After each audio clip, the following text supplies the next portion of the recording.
अब बात कर लेते हैं बिहार के रण की। बिहार विधानसभा चुनाव के दूसरे चरण में सियासी दलों ने पूरी ताकत झोंक दी है। पार्टी के स्टार प्रचारक ताबड़तोड़ प्रचार कर रहे हैं और दूसरे चरण में 94 सीटों पर 3 नवंबर को वोटिंग होगी। दूसरे चरण में गोपालगंज, पूर्वी चंपारण, सीवान, शिवहर, मुजफ्फरपुर, सारण, वैशाली, नालंदा, पटना, बेगूसराय, समस्तीपुर, भागलपुर और खगड़िया जिले में वोटिंग होनी है।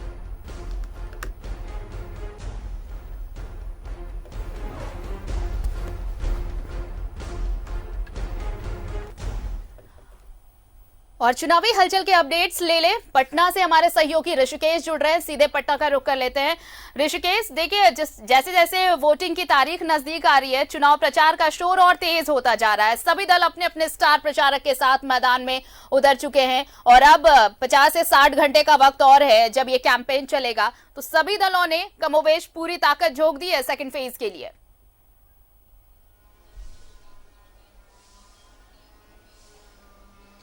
बिल्कुल, देखिए अब से थोड़ी देर पहले तेजस्वी यादव ने एक प्रेस को संबोधित किया और उन्होंने कहा कि उनकी सुरक्षा को लेकर खतरा है। उनकी पार्टी ने चुनाव आयोग में कल एक अर्जी लगाई थी जिसमें कहा गया था कि भीड़ इतनी ज़्यादा उनकी रैलियों में है कि लोग उनके हेलीकॉप्टर के नज़दीक आ रहे हैं और उससे एक बड़ा खतरा हो सकता है। चुनावी मुद्दे में एक नया ऐड हुआ है, आज जोड़ा गया है आरजेडी की तरफ से, और उन्होंने फिर दोहराया कि इस बार वो चुनाव बेरोजगारी पर लड़ रहे हैं, विकास पर लड़ रहे हैं, युवाओं को रोजगार देने पर लड़ रहे हैं और वो जाति पाति में यकीन नहीं रख रहे हैं। और ये उनकी उपलब्धि है कि बतौर विपक्ष उन्होंने सत्ता पक्ष को भी अपने ही पिच पर खेलने के लिए मजबूर कर दिया।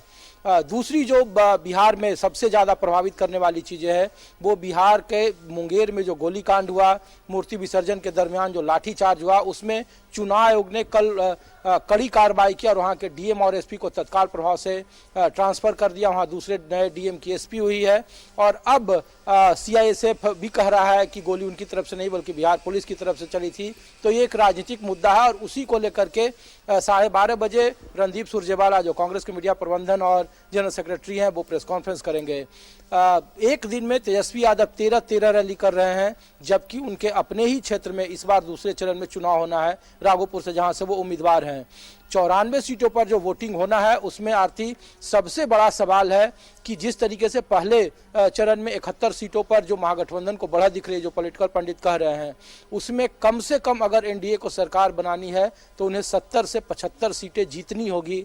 दूसरे चरण में जो 94 सीटों पर चुनाव होना है तब जाके एनडीए की सरकार बनती हुई दिखेगी। एनडीए के लिए एक पलड़ा बराबरी का होगा। फिलहाल ये कह पाना मुश्किल है कि किसके पलड़े में जाएगा, लेकिन बड़े बड़े दिग्गजों की साख दांव पर है। बहुत सारे बाहुबली हैं उसमें, बहुत सारे नेता पुत्र हैं, जैसे शत्रुघ्न सिन्हा के बेटे लव सिन्हा लॉन्च हुए हैं, प्रभुनाथ सिन्हा के बेटे चुनाव लड़ रहे हैं। जो बड़े नाम हैं, बड़े चेहरे हैं, वो चुनावी मैदान में हैं। बाहुबल में रामा सिंह है, रामा सिंह की पत्नी है, लवली आनंद हैं, खुद तेज प्रताप और तेजस्वी यादव का किस्मत लगना है। चंद्रिका यादव हैं जिनकी बेटी ऐश्वर्या और जिसका तेज के साथ तलाक की को लेकर के काफ़ी सुर्खियां रही है।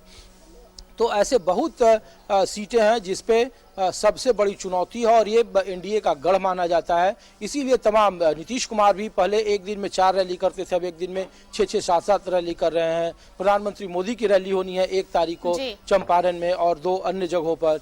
तो पूरी कोशिश की जा रही है, लेकिन अब भी यक्ष प्रश्न बना हुआ है बिहार के चुनाव में कि लोक जनशक्ति पार्टी को लेकर भारतीय जनता पार्टी का स्टैंड क्या है। लोग इस बात का इंतजार कर रहे हैं कि क्या प्रधानमंत्री खुले मंच से लोक जनशक्ति पार्टी पर सीधे निशाना साधेंगे। लेकिन अब तक वो 2 दिन चुनावी सभा को संबोधित कर चुके हैं, लेकिन अब तक उन्होंने एलजेपी पर सीधा निशाना नहीं साधा है। और इस बार बिहार के विधानसभा चुनाव में जो निर्णायक स्थिति है वो वोट कटवा पार्टी की आप कह सकते हैं, जिसको आप तीसरा मोर्चा कह सकते हैं, या छोटे छोटे दल हैं या निर्दलीय हैं। उसी में लोक जनशक्ति पार्टी को भी शामिल कर रहे हैं। लेकिन लोक जनशक्ति पार्टी ये बातें बिल्कुल स्पष्ट है कि एनडीए के जाका को सबसे ज़्यादा खराब कर रहा है तो वो लोक जनशक्ति पार्टी है। जैसे भारतीय जनता पार्टी के जाके को खराब वहाँ की आजसू ने कर दिया और वो सरकार से बाहर हो गई। तो कमोबेश कुछ उसी राह पर लोक जनशक्ति पार्टी और एनडीए के रिश्ते हैं, उनके कैंडिडेटों के बीच में जो राजनीतिक लड़ाई है वो भी है। इसीलिए निर्णायक स्थिति का चुनाव दूसरे चरण का माना जा रहा है 94 सीटों पर।